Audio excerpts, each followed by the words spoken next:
Сәлеметсіздер ме достар, бүгін біз математика пәнінен 767 есепті шығаратын боламыз.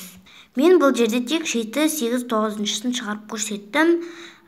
Біріншісі 0,1084 артық 0,1084-тен, яғни 1084-ден. Сегізіншісі 0,103669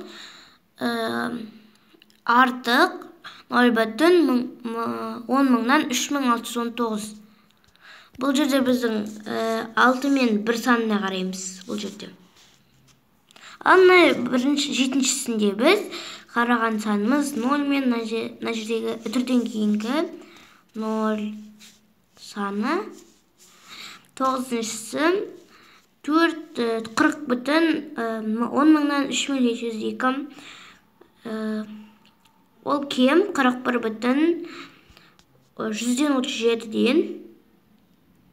Біз бұл жерде бүтін санының екінші санына қараймыз.